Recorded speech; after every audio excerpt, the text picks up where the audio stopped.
लक्ष्मी रुक करेंगे उत्तर प्रदेश की खबरों की ओर। मऊ में अब्बास अंसारी के हेट स्पीच से जुड़े मामले की सुनवाई MP MLA court Rajeev Kumar Vats की अदालत में हो रही है। अब्बास अंसारी के अधिवक्ता ने कोर्ट में अपनी दलीलें पेश की। कोर्ट ने इस मामले में अगली सुनवाई के लिए 27 जून की तारीख तय की है। हेट स्पीच मामले में अब्बास अंसारी को कल इलाहाबाद हाई कोर्ट से बड़ा झटका लगा था। मऊ कोर्ट ने उन्हें 2 साल की सजा और जुर्माना भी लगाया था। अब्बास अंसारी जी की सुनवाई हुई है अपील में और मेरे तरफ से तो सुनवाई पूरी कर दी गई है। प्रोसिक्यूशन की तरफ से भी आंशिक रूप से बहस की गई। पुनः अभियोजन को बहस करने के लिए कल की तिथि नियत की गई है। अपील है, हेट स्पीच का एक मामला था जिसके खिलाफ हम 2 साल की उसमें सजा हुई थी, उसके खिलाफ हमने अपील दाखिल किया था। उसी का मामला है, वो कन्विक्शन और सेंटेंस को रजिस्टर करने पर बहस चल रही है। जमानत ऑलरेडी मुझे मिली हुई है। नहीं, इस प्रकरण में नहीं हम गए थे। हम गए थे एक ऑफिशियल रिपोर्ट जो पत्रावली पर शामिल करने का न्यायिक मजिस्ट्रेट द्वारा आदेश पारित किया गया था और सीडी उसके खिलाफ गए थे। तो वहाँ यह बात उठाई गई न्यायालय में, साहब इस पत्रावली का डिस्पोजल हो चुका है, अब इस समय इसकी।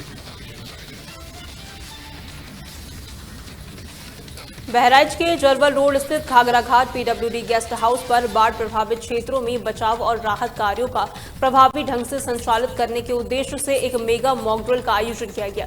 इस दौरान जिला प्रशासन ने अपनी तैयारियों का जायजा लिया। साथ ही उप जिलाधिकारी ने बताया कि मॉक ड्रिल का उद्देश्य वास्तविक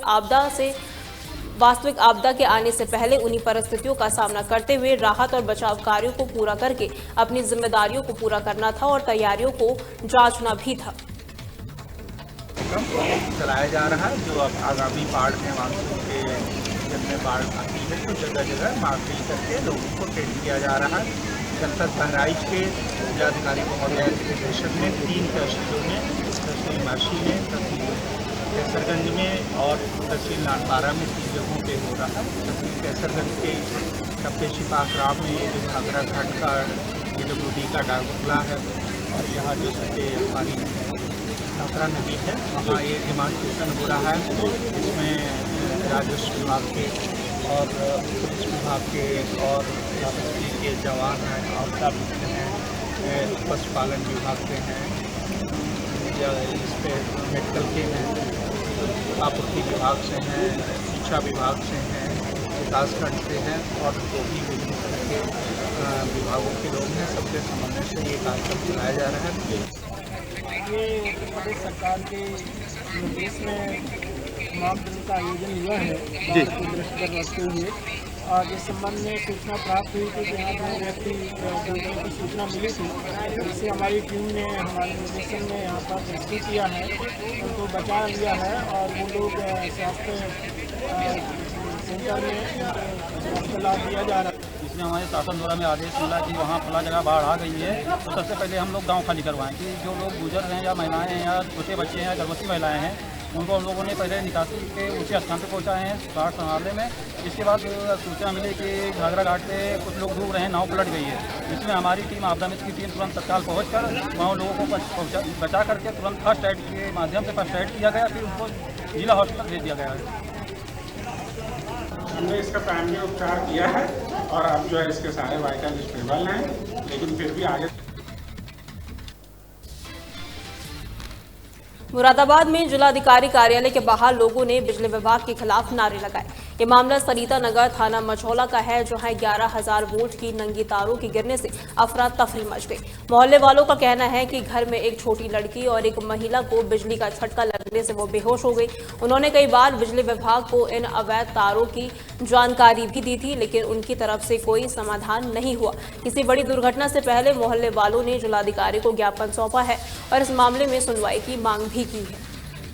ये हमारे जो मोहल्ले में ट्रांसफार्मर लगा हुआ है उसकी वजह से पहले भी काफ़ी बार ऐसा हो चुका है। इस बार जो हुआ है प्रेजेंट में वो इतनी लाइट आई है कि हमारे देखो ये सब अर्थिंग इनके बहुत ज़्यादा चोट लगी थी। हमारे इतने जने काफ़ी बच्चे बेहोश हुए, अभी हॉस्पिटल में है वो। आपको आज भी निकाल के लाए और अभी भैया निकाल के लाए अपनी लड़की को, ऐसा नहीं है। और इतने इन्वर्टर 3-4 पंखे हर घर के इन्वर्टर वगैरह मोटर वगैरह पानी सब फूक गई है। सबका इतना नुकसान है, 40-50 हज़ार सबका है। और हमने इस विषय में पहले भी कह चुके हैं बिजली विभाग से कि भाई हमारे इस चीज़ को हटाइएगा आप। और जितने बाहर वालों की जितनी लाइट आ रही है बाहर वाले पोलों से आ रही है, उनको कोई परेशानी नहीं है। हम जितने 25-30 परिवार जितने रह रहे हैं उनका केवल उस ट्रांसफार्मर से ही है, मानो आप उस वालों को पहले ही परेशान क्योंकि इस बार इतना नुकसान हुआ, इस बार जान बच गई। हम 11,000 की लाइन से हमारे घर में वो करंट आ गया था और उसी वजह से पूरे मोहल्ले में 2 गलियों में इतना करंट गूंजा है, इसका कोई जवाब ना हो। उससे हमारे 85 हज़ार का तो नुकसान हो गया। हमारी बेटी के करंट लग गया, इतना भयंकर है कि करंट लगा, उसकी जान बचाना मुश्किल हो गया। मेरे बेटे के भी करंट लगा है और मेरे भी करंट लगा है और ये मतलब मोहल्ले में और भी जने हैं और सबके। फतेहपुर जिले में एम्बुलेंस मैन के नाम से मशहूर समाजसेवी अशोक सिंह तपस्वी न केवल सड़क दुर्घटनाओं में घायल को मुफ्त में अस्पताल पहुंचाते हैं बल्कि लावारिस शवों का वारिस बनकर उनका सम्मानजनक अंतिम संस्कार भी करते हैं। अब तक वे 250 से ज्यादा लावारिस शवों का अंतिम संस्कार कर चुके हैं। इन अंतिम संस्कारों का पूरा खर्चा अशोक सिंह तपस्वी खुद उठाते हैं। बता दें, अशोक सिंह तपस्वी ने लगभग 3500 लोगों की सड़क दुर्घटनाओं में जान बचाने का भी काम किया है।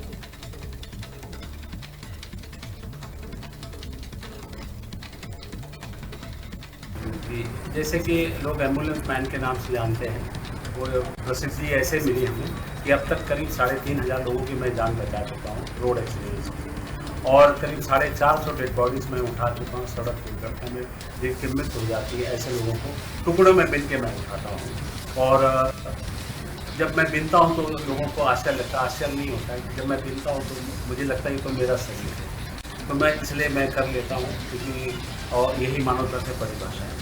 दूसरी बात यह है कि जैसे कि जहाँ लावारिस की बात आती है, होता ये था कि जो मृतक होते थे कभी कभी ऐसा होता था कि उनके कोई वारिस नहीं होते।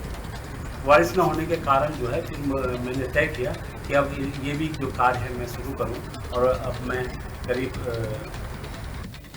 250 के ऊपर अंतिम संस्कार कर चुका हूँ, विधिवत अंतिम संस्कार करता हूँ। और अगर मान लीजिए कि मुस्लिम हैं तो मुस्लिम को मैं कब्रिस्तान ले जाता हूँ, कफन में ही देता हूँ।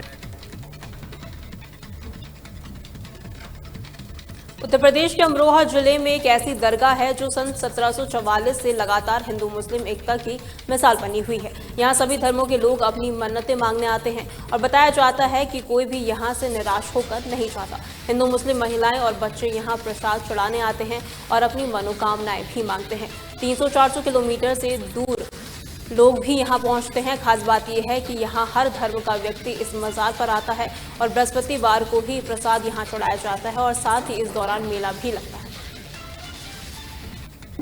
ये 1744 से मेला लगता चला रहा है। ये आजमपुर में मियां महबूब शाह की दरगाह के नाम से मशहूर है।